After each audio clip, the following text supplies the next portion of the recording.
This program is designed to provide general information with regards to the subject matters covered. This information is given with the understanding that neither the hosts, guests, sponsors, or station are engaged in rendering any specific and personal, medical, financial, legal, counseling, professional service, or any advice. You should seek the services of competent professionals before applying or trying any suggested ideas.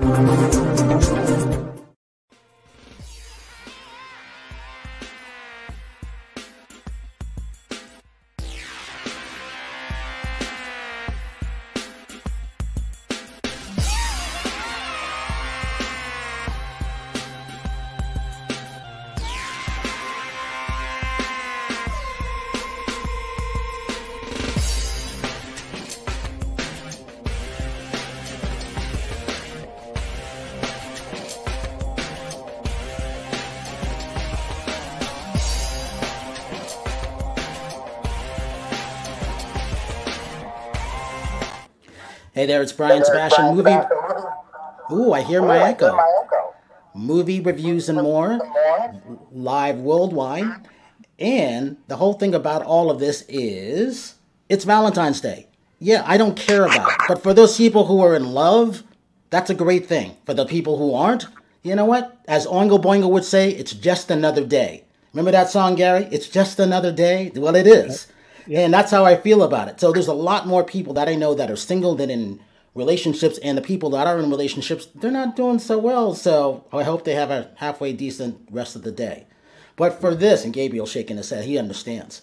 But it's one of those things where I've been looking forward to this because Gabriel, it's one of the things, Santa Barbara Film Festival is one of my favorite film festivals. I saw your movie. I really like that. I love being there, and I'm going to see if I can pop in for a day. So with that, I'm going to have you talk about that in a minute. Gary Robinson, that producer, that director, that Emmy nominated, that award winner, you've done everything when it comes to whether it's writing things from Married with Children to America's Funniest Home Videos. And I love your production company, Shortcut Productions. So you get a chance to talk about that next. But we got to start with ladies first. You know why? Because I adore this woman. We met at the Motown Review for the 10th anniversary of Motown Legends in Beverly Hills, and she wore this beautiful dress. And I was running around, I was sweating off. People thought I had COVID because I was putting up banners, doing all kinds of stuff I should not have been doing, which I'm never going to do again.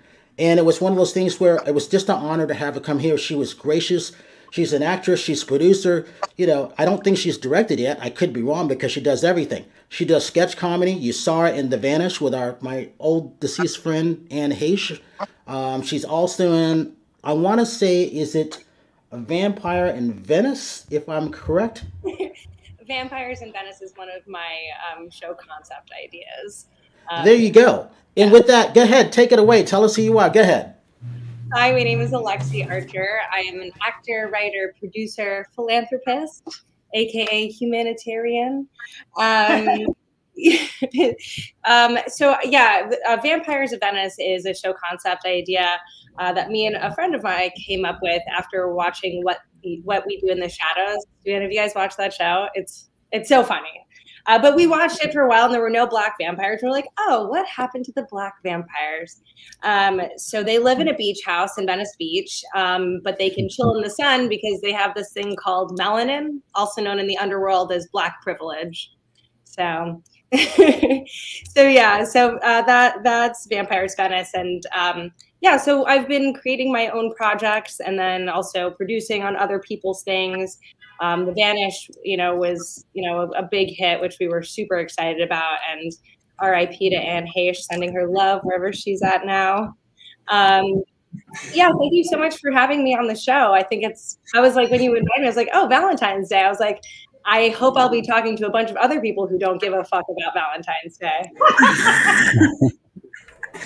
Me, hi. And with that, Gary, we got to segue into Gary on that because he's the comedian. So I figured he's been booked for this for like 4 months, whether he knew it or not. But I'm like, what's Gary going to say on Valentine's Day? Well, he's a comedian. He could say anything he wants to say. Right, Gary?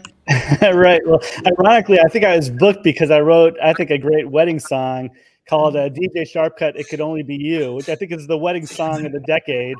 and it's good for your first or second marriage, but if you get to the third marriage, it's probably bad luck.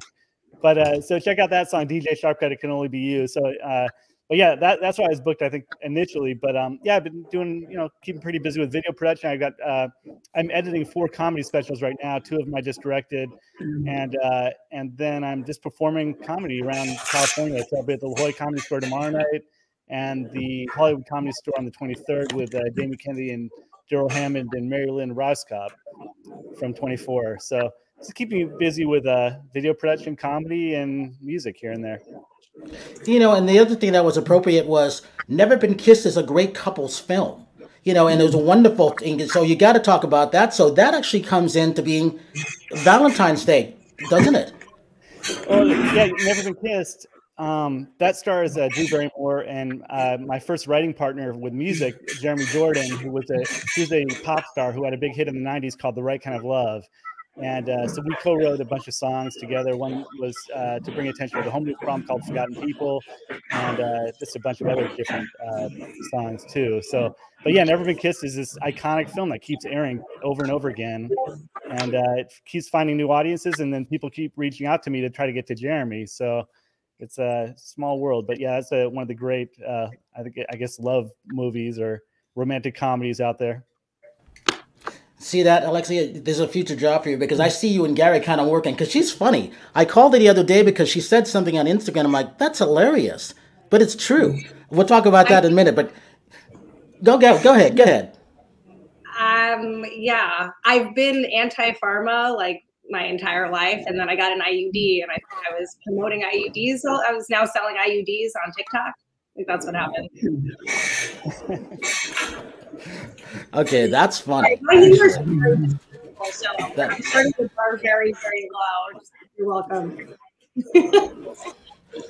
All right, Gabriel, talk about this. Santa Barbara Film Festival kicked off, and that's a great film festival for up-and-comers, and then going back for repeat people. Talk about this. You've done a lot of things too, and Cameron Crowe is one of my favorite directors. So obviously, one of our other friends just passed away, David Crosby. I mean, this is really, really sad.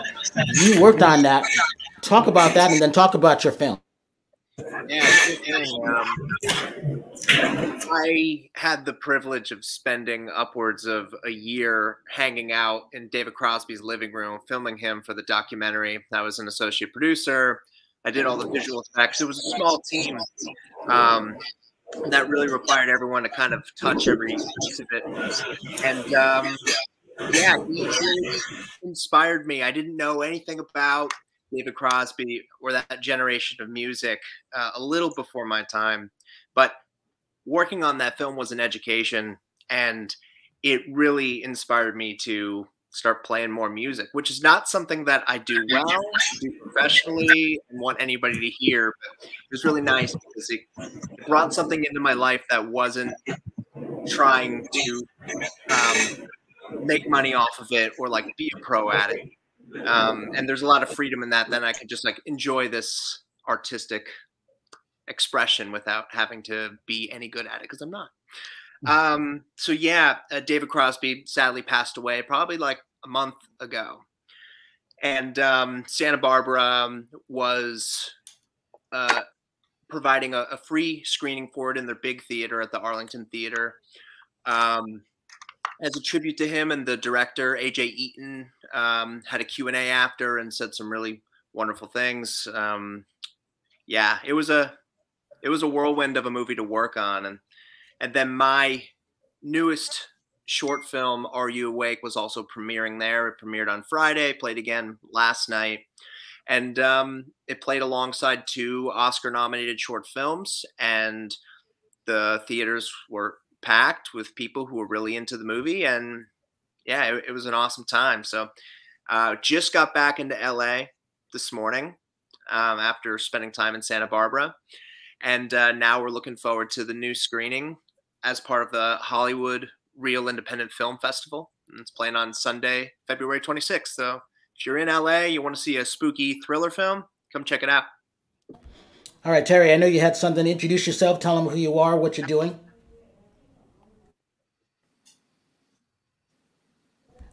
You're on mute. Terry, you're on mute. I'm sorry. Okay.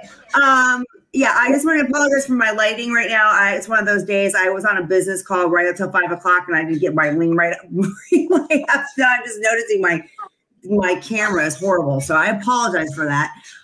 But yeah, I just wanted to say, for those of you out there that don't like Valentine's Day like me, like it just was funny that you were saying like, about this day. I think that if you're in a relationship, every day should be Valentine's Day. I think this is a Hallmark holiday. It was created for kids to give cards in school. So I would like make fun of it. So again, I've had some good Valentine's Days. I've had some shitty Valentine's Days. My dad died the day after Valentine's Day, so it's kind of hard for me on that aspect. But I just think it's like, sometimes it's like today, like I just didn't want to look at social media and see the Valentine's Day stuff. I want to be like, like for those that are having a good Valentine's Day, good for you. But like, I don't know. It's just sometimes the holidays you have to realize are not that good for other people. I don't know if that makes any sense, but just remember sometimes just, I don't know, how can I put this? Be compassionate to people that might not be having a good Valentine's Day, if that makes sense. I'm just looking at the world in different ways. And I don't know, like today, it was just like, I just didn't want to look at social media today, because it just kind of was rubbing me the wrong way. So I don't know, just wanted to put that out there. So, I would like to second that. I totally feel you. I do a lot of grief counseling because I have a charity. Where I provide free mental health care to survivors of suicide loss. And a huge thing are anniversaries. Anniversaries are always a big thing. And so you're going through a death anniversary during this holiday that's supposed to be like super fun and celebratory. And I'm sorry for your loss with your father. I'm in the dad crew too. Lost my dad 5 years ago. I lost my dad in 2007 to lung cancer. So, I'm a advocate for lung cancer treatments and stuff. And actually the City of Hope kept him alive for 3 years after he was supposed to be dead. But yeah, sometimes, like things happen on some holidays, and sometimes holidays trigger people, triggers emotions. I have a degree in psychology too. So I don't know. I just think that sometimes we need to talk about this stuff because everybody's on social media like, yay, happy Valentine's Day. And like, yay, this, and again, I'm trying to do this on a light heart because I like to be funny because I like to try to make the light out of darkness. So, that's me all day, dude. We need to hang out more. Yeah, but I don't know. I just had to say something today because I got up this morning and it's just like I've been in a shitty relationship with somebody for 3 years. Like it's just a relationship I shouldn't be in, and so I and it's just like sometimes it's just like. I want to think about Valentine's Day today. And it's not like I'm not happy for other people, but I just think it's okay to talk about that not everybody is.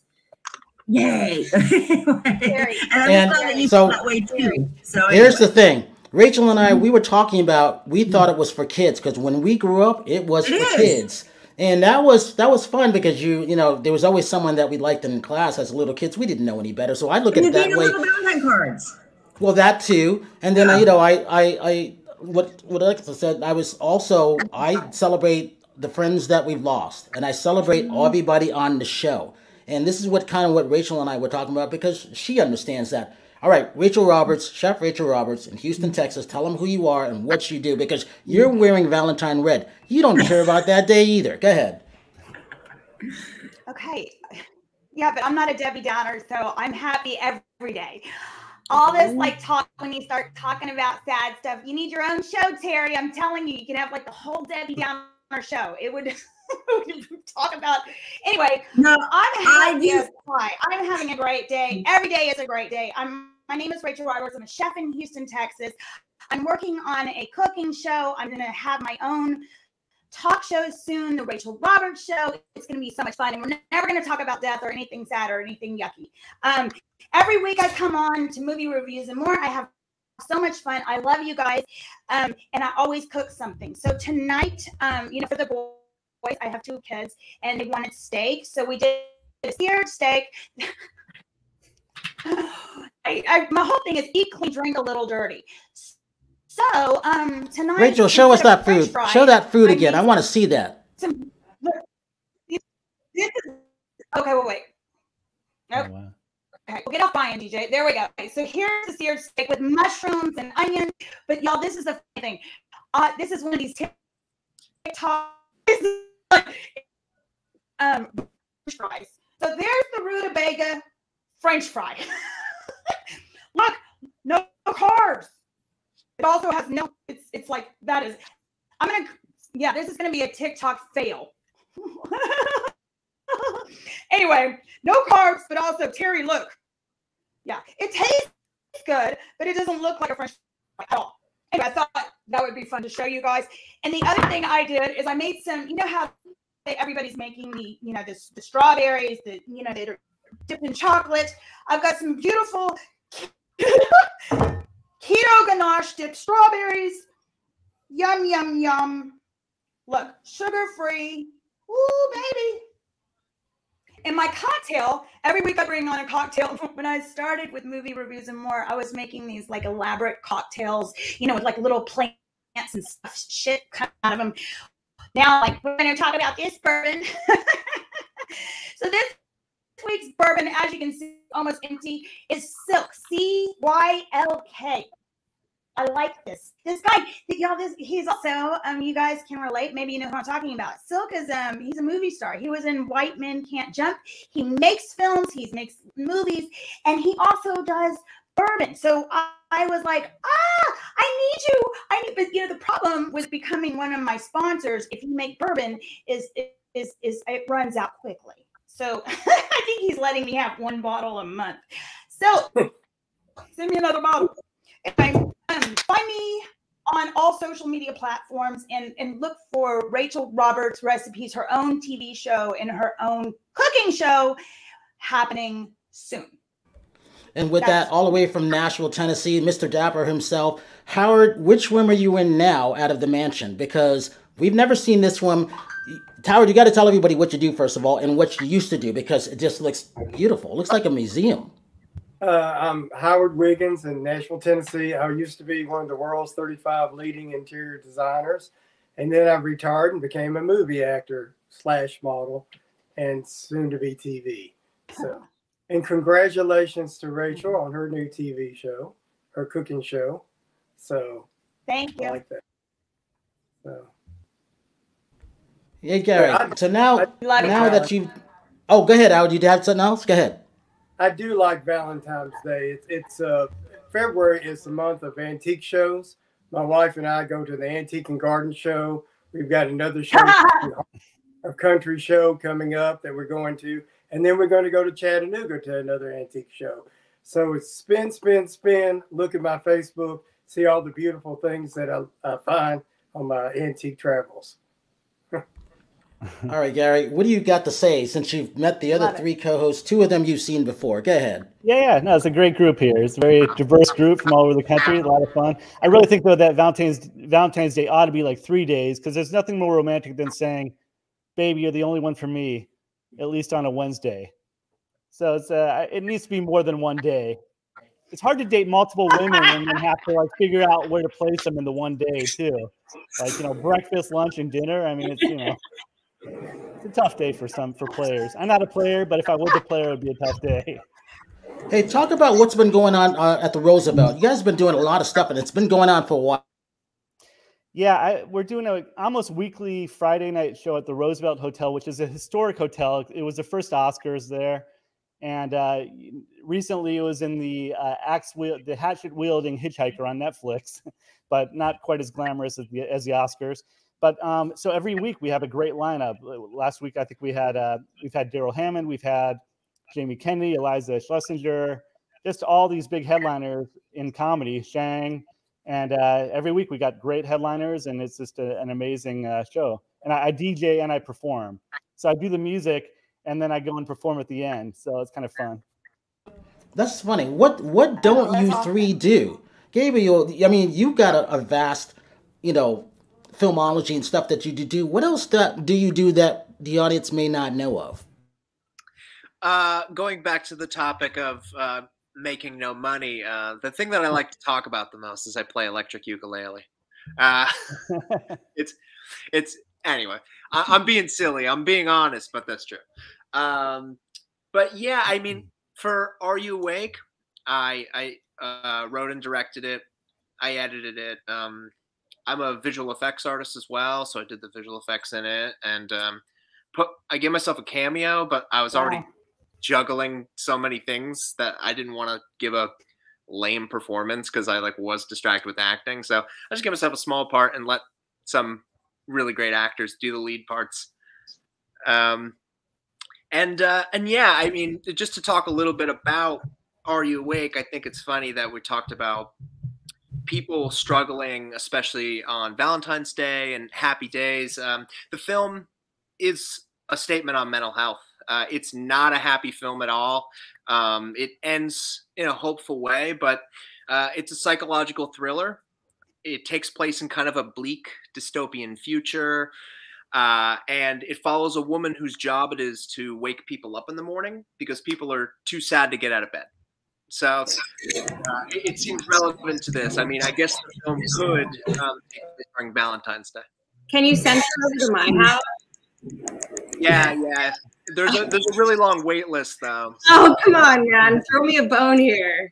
That sounds awesome. Mornings are always the worst for me.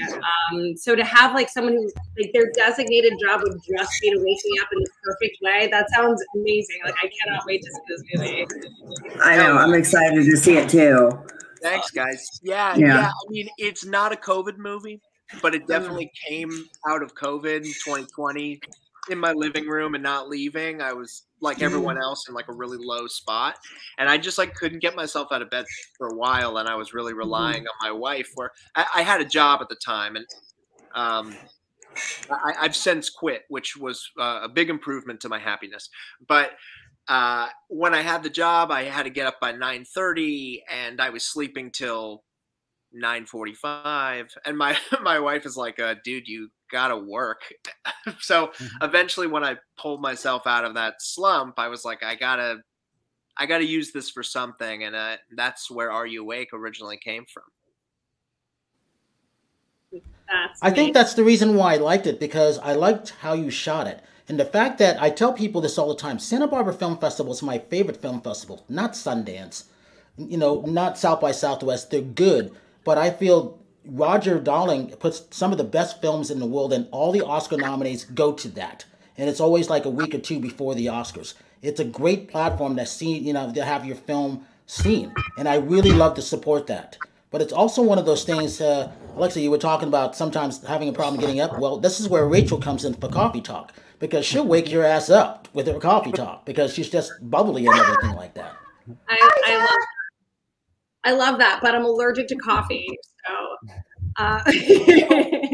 no, but Rachel, you're awesome.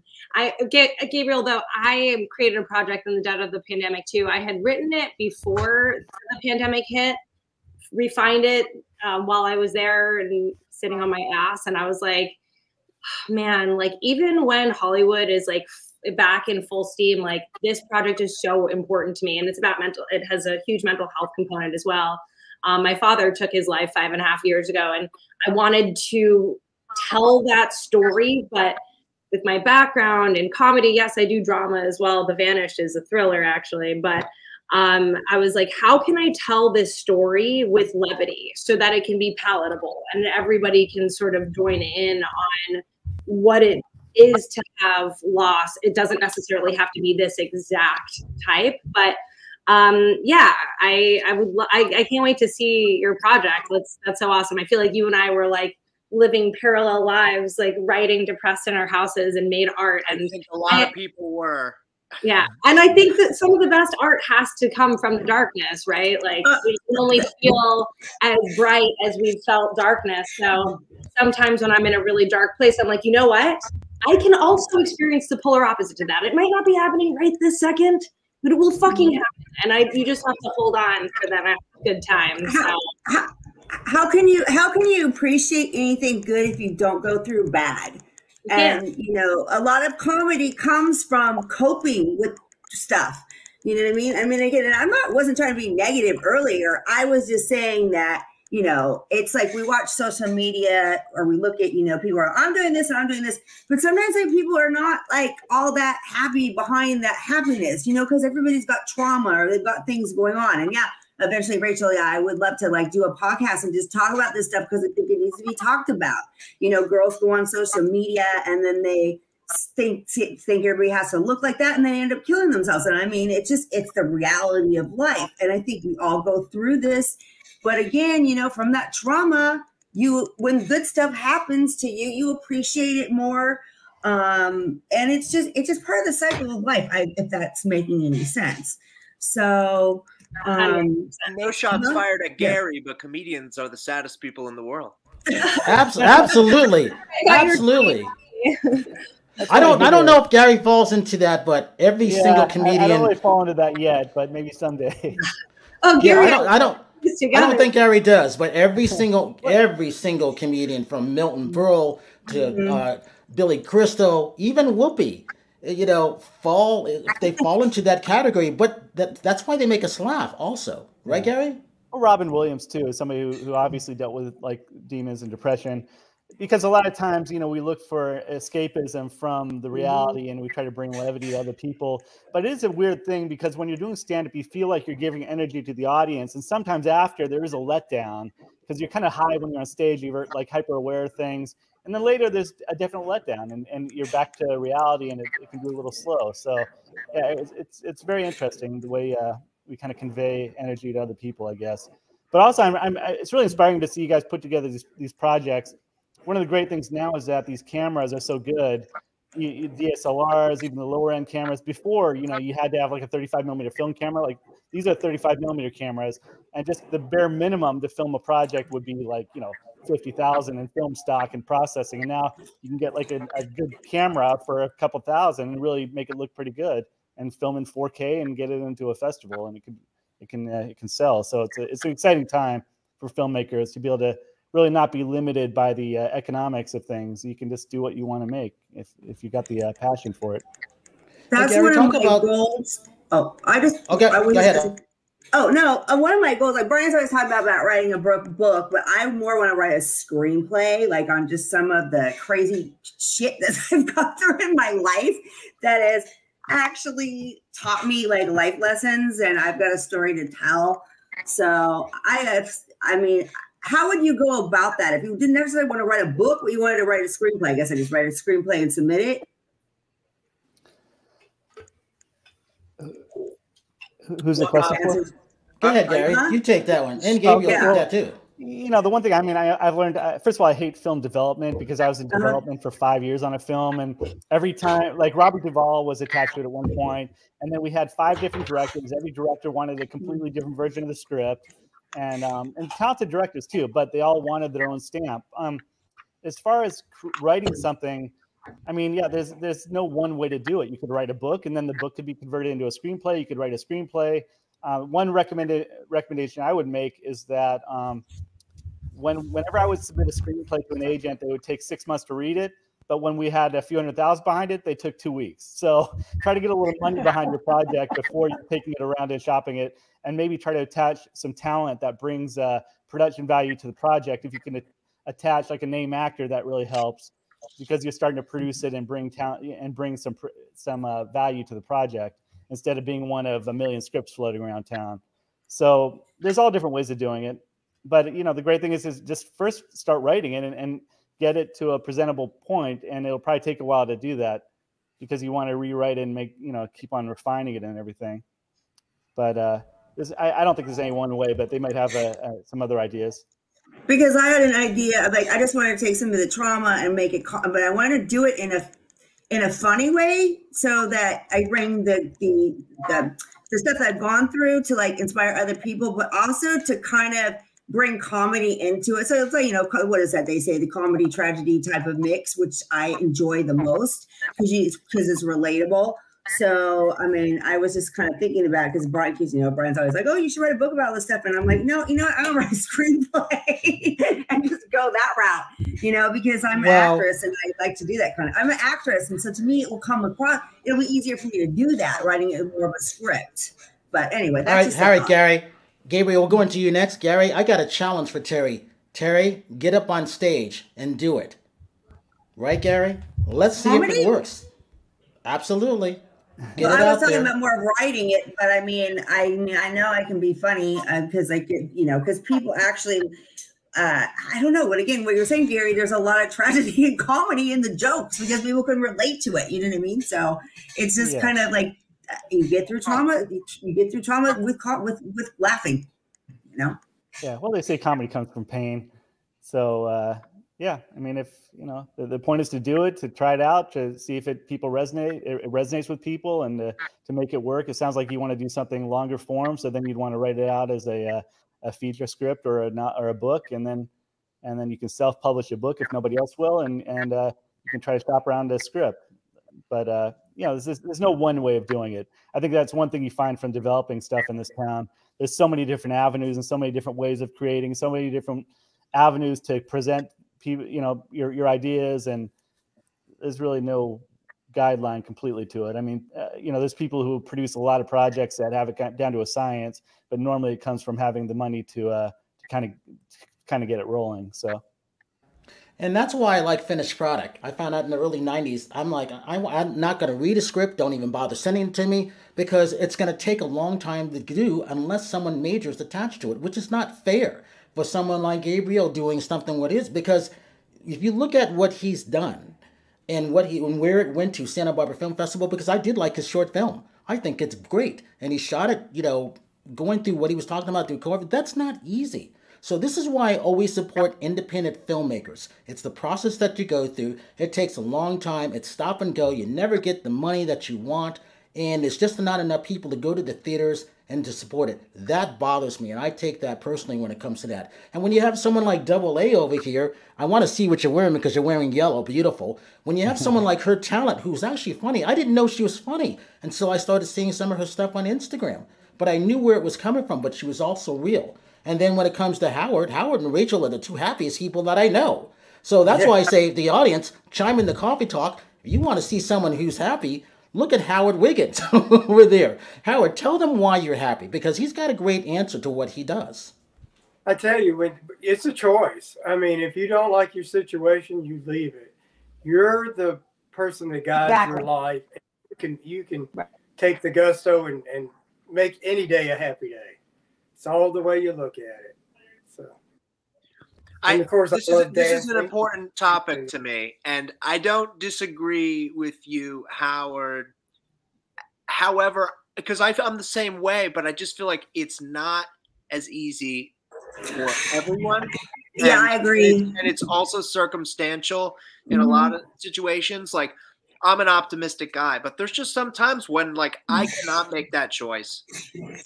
When I agree with you, Gabriel. I mean, okay, I'm going through a thing right now. I'm losing my. Okay, I did not mean to be like it was Debbie Downer Day, but my mom is dying right now of heart disease, and I'm watching my mom. I mean, I'm watching my mom pass away. So there's a lot of stuff that's going on like in my life right now. That it's like you get cards that are dealt with you, right? So you're trying to be happy. You're trying to do stuff. I'm trying to do projects, but all this crap is being thrown. The universe is testing me. Sometimes that happens. So I am, and Brian knows that I am basically down deep. I'm a really, really happy person. But when you're kind of dealing with some of this stuff, when you get a lot on your plate, it's just hard to, I mean, I wish that I could wake up every morning and be happy. I can fake happy, but I'm one of those kind of people where it's hard for me. I can fake it for so long. And then, because I'm an actress, but at the end of the day, it's hard, so I don't know seriously if it's a choice because sometimes you're dealing with these things. So, I know that well, it's definitely not easy, which is why I get all the phone calls around the world. And I don't mind doing that because I'm balancing. What everybody's talking about tonight, this is what I do when I get the phone calls, is you have to uplift people. I don't get depressed. I don't have mental challenges. I don't get headaches. I'm not the normal black guy to begin with. I'm more white than I am black. And all my friends know that. So I don't make sense to begin with. So I always say I'm half human, half alien, which is the case. But the reason why I say these things is because I can understand where most people are coming through, and it's my job that I've taken on when I came back to planet Earth to help those people. Is it easy? Hell no, it's not easy. Is it great to do? Yes, I get great relief from doing it. It's called cause and effect. But that's also the Buddhist philosophy in me. So I agree with Rachel and I agree with Howard. And I definitely understand what Gabriel's talking about. And I talk to Terry almost every day. And that's why we need someone like Gary. And that's why we need someone like Double A. So Double A, talk about this. First of all, stand up. I want to see this dress. Because no matter... It's actually not a dress. But I love that you're imagining that. And so I'm not going to actually tell you what I'm wearing down there. Very good. I like that. Are you wearing sweatpants? Because I used to do that all the time on Zoom. I absolutely am. And you know what? I'm not even afraid to tell you guys that because that's fucking hilarious. But I wanted to just speak on this. Yeah. So I have been co-facilitating group therapy sessions. And, you know, we do specify on the survivorship of having lost somebody close to us to suicide. But you know, a large component of that we've been utilizing, of course, we have tears and we go to sad places. That's the point of the group, is for us to feel connected and to feel supported, right? But one thing that we've been using a lot of is we always end all of our groups with gratitudes, which I think is a very helpful way to feel like, okay, we're going to like wrap this up with a bow. We've done all of this work. We've let go of all of these things. And now we can try to find maybe even just one little piece of gratitude, even if it was just for having that last hour and a half conversation.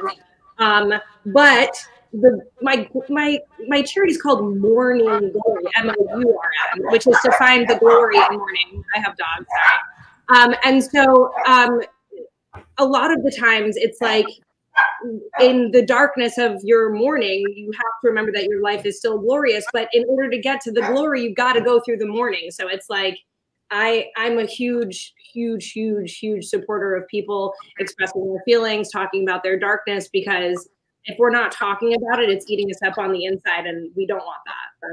That's the last thing we want. So I really appreciate everybody sharing their heart here. Like that's what I love. That's what I live for. And that's why you have shows like this. Gary, talk about the homelessness problem, because this is something that's important to you. Yeah, I mean, well, we've seen it kind of explode in LA again, and to a level I've never witnessed before. Gabriel, where do you live, Gabriel? I'm in LA, yeah.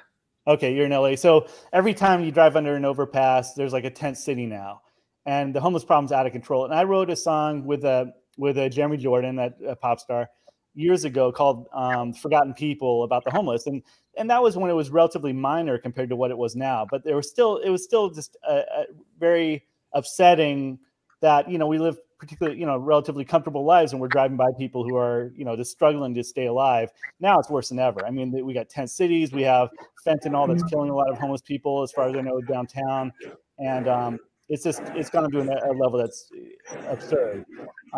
Both of the mayors ran on this. I hopefully our new mayor will do something to alleviate the problem, but it's definitely something that needs a lot of attention right now, more than ever. So, yeah, I also live in Los Angeles, and it's just kind of weird because areas that you never used to see homeless, like for Sherman Oaks, for example, there's like homeless people there. I mean, I'm in Redondo Beach. I mean, I haven't seen any of them homeless people here yet, but it's like every time I, you know, leave the house, it's just there, it's everywhere, and it's just gotten worse and worse and worse. And I mean, yeah, sometimes when I see these people, I'm like thankful that I have a roof over my head. I mean, it's so, and people don't realize how easy with the way the economy is for people to get there. I know there's a lot of people on the street that have mental illnesses, but there's a lot of people that have just had bad luck that live in their car. I mean, and you don't even know they're living in their car and they're going to work and they're trying to live normal lives. And I mean, it's, you know, I have compassion for those people, but it's out of control. I have great compassion too. I live in Venice Beach. My brand is Venice Beach Scumbags. So we support all the people, because the scumbags are the super rich people and it's the poor people, because everybody's just trying to make a life, right? But a huge thing that was happening in my town during COVID, especially lockdown, was the rich people were going and burning down the little tent cities. And then one of my rich friends, like, their house ended up getting burned down. That was happening in Venice? Yeah. I was like, but this is so dumb. Like, they can go build another house. Like, your house is gone now. It just seemed to not make sense. I think burning down anybody's home, whether it's on your perceived property or not, I don't know. It just seems very aggressive. And I don't know, as I've been seeing less and less homeless people around, I did one time see a huge bus and they were putting them on there. And I'm like, where are these people going? There is no infrastructure for them. The mental health crisis in this country is alarming, like at best. So yeah, the homelessness issue is Gary, thanks for the work that you're doing. I went and fed the homeless like over the holidays, and I try to do that often. I actually meet a lot of really, really super interesting people. A lot of people with PhDs are on the street. It's wild the things you can learn from them. So I think the best model for kind of addressing the problem, in North Hollywood, I think there's a mini home community that's a secure community with these tiny little homes that at least they can have a roof over their head and heat and food and everything. And it's a problem that's so big that the government really has to address it and hopefully take care of it. It's not something that private industry is going to be able to cover, and not even or smaller organizations. It really takes a governmental response to deal with this, I think. Yeah, for those of you guys who live in LA, I don't know if you've ever driven down Wilshire, right where it gets to be around like the 405, but to the west of the 405, that's all by the VA. Yeah, all of that land is supposed to be for low-income housing, and it's just sitting there empty. A lot of that is attached to the VA. I've been performing at the VA every quarter. We bring some great comedians in, and we perform for a lot of homeless people who are being treated at the VA. I want to comment. I do stand up as well. So yeah. Oh, great. Okay. Oh, you have to hit me up. I might be able to get you on a show sometime too. But yeah, I mean, it's probably the highlight of their month or 2 months that we're bringing in like Tom Arnold and Daryl Hammond, and we're performing in these, and they're the best audiences because they really appreciate it. You can tell they really need it. They need to laugh more than anybody. I mean, it's one thing going to a club and performing for a bunch of drunk people having a good time. That's great. But for homeless people that really need to laugh, it's great. Or the people who are recovering from trauma, as we've been talking about tonight, or recovering from physical or mental disabilities. So it's one of my favorite shows to put on. Is this for people who can really use some laughs. Yeah, my stand up for brain health. So it's all about brain health. Well, and that's one of those reasons where you never know how a show is going to go. I actually like this show because I could see where it was going to go. But also, I see both of you, all three of you guys working together. And don't forget, Howard's an actor, Rachel's an actress, Terry's an actress, and, we've got 4 of the co-hosts, too. So, DJ, let's show this thing because this is not the dancing clip that I wanted. I just chose one because I like what Howard's doing, and I think it's fascinating what he's been doing. Let's show this dancing clip because we're going to end the show on a high note.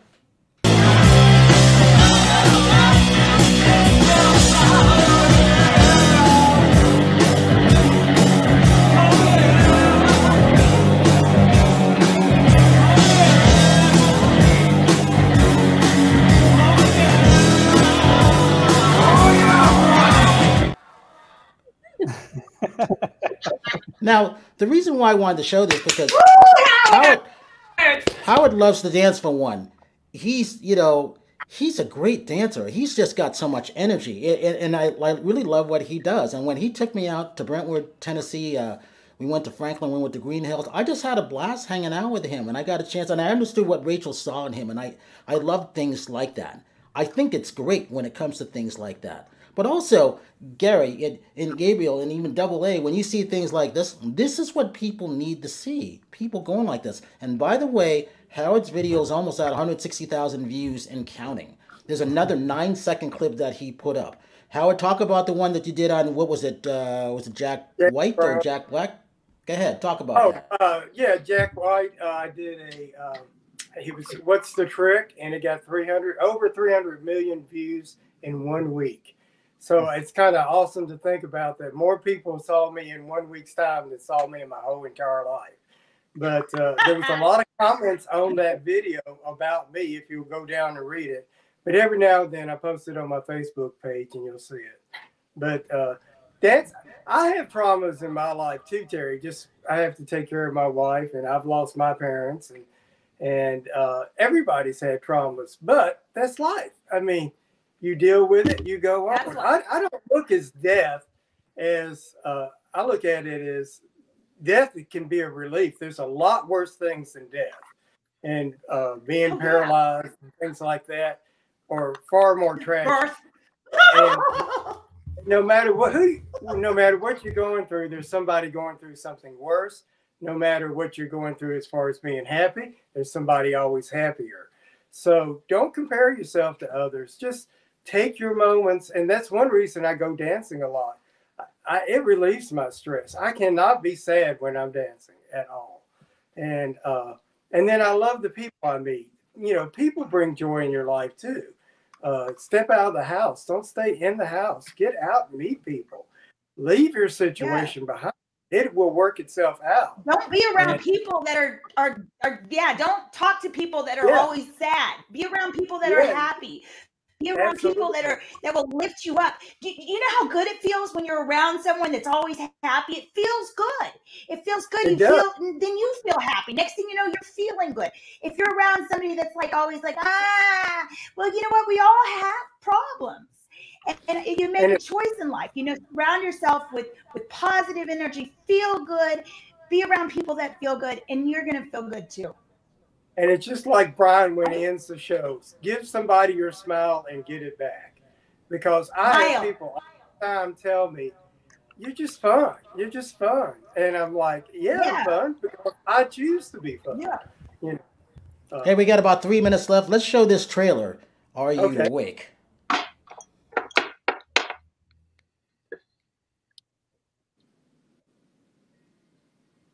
I don't have the trailer. Sorry, I thought we had it. My mistake. But anyhow, all right. So one more time around the horn. Let's do this. So Gary, what do you got coming up? I'll talk about the audiences real quick. Go ahead. Oh, first of all, by the way, they just announced Magic Mike 4 after they saw that clip. So that's pretty exciting. I'm performing at the La Jolla Comedy Store tomorrow night. I'm performing at the Hollywood Comedy Store on the 23rd with Jamie Kenney and Daryl Hammond and Marilyn Roscoe. And check out my songs, It Could Only Be You and I Can't Tell You by DJ Sharpcut on all platforms. Gabriel. If you're in LA on Sunday, February 26th, come check out Are You Awake? That's part of the Hollywood Real Independent Film Festival. And come say hi if you go. Terry. My social media platforms is Terry Marie Nonstop on all platforms, and then terrymariaofficial.com. I am training for a fitness show during all this dramatic stuff. That's my big release is the gym and fitness. And you know what? I just what else was I going to say? Anyway, I mean, again, Brian knows I'm a positive person, and I understand what both you guys are saying about trying to be about positive things. And I also dance too, Howard. If you look at my TikTok, I dance to 80s and 90s music. So it's Terry Marie Nonstop on TikTok. Yeah. Rachel Roberts. Find me at in the morning coffee talk, and I don't talk about anything sad. It's just happy. Or find me at Rachel Roberts Recipes on all social media platforms, and be looking out for the cooking show and Rachel Roberts show, where it's always going to be happy. Because I'm Howard Wiggins. Howard Wiggins Facebook. I'm going to be in a movie called Who's Going to Take Care of Me. It has such stars as Paul Williams from the 80s. It's got Catherine Pacino, which is Al Pacino's stepmother. It's got Marvin Gaye's niece in it. I'm so proud to be a part of it. If you'll check out my Facebook page, you'll see clips from that movie. Who's Going to Take Care of Me? Double A, go for it. What do you got coming up, and what do you want people to see in your past work because you're just too funny? Awesome, Howard. My name's Aleksei Archer. I'm on a show called Sherman Showcase that just premiered on Hulu just a few weeks ago, so you can see me there. That show's super fun. My Instagram, I post lots of things on there, like pretty much daily. You can see me, Brian mentioned it earlier, in The Vanished on Netflix. We were top 10. I will be performing at the Emerging Themes Conference April 27th at UCLA. I will be doing a public speaking opening there for a conference that is a mental health conference. And I'll be performing March 2nd at the Belly Room doing stand-up. So yeah, check me out. I post all my stuff on Instagram, so find me there. Gary wants to hire you already. I can see it coming. Yeah, looking forward to it. Hey, so I want to thank everybody. This was an interesting show, and I liked it because of different views and stuff like that. We don't normally do stuff like this, but I like it. So it's always about supporting people. And 2 documentaries that are coming in. The one's out that aired this week. Bill Russell on Netflix. You got to see that and what he did for civil rights, but also one of the best basketball players for the Boston Celtics, who I hated. But in general, it was about his story. And then Reggie, if you're a Yankees fan, and I was a Boston Red Sox fan, so I hate the Yankees. But again, the thing about this is it's about Reggie Jackson, and that's coming through Amazon Prime, and that's March 12th. So I want to thank Chef Rachel Roberts from Houston, Texas, Howard Wiggins from Nashville, Tennessee, Double A in Venice Beach, California. It reminds me when I say that, I think of Hulk Hogan all the time. Gabe, I don't know where you are, but I like this. Now I want to come see you on the big screen. Gary, I'm going to come to Hollywood, probably the Roosevelt within the next week or so. I'll be there. Terry, what am I going to do with you? We don't argue that much anymore, but she's like my sister, so I got to support her. So I always say this. Have a good night tonight, a better day tomorrow. If you see someone without a smile, please give them one of your awards because the world needs it. Right, everybody? I'm Brian Sebastian. This is Movie Reviews and More, and we will see you next week.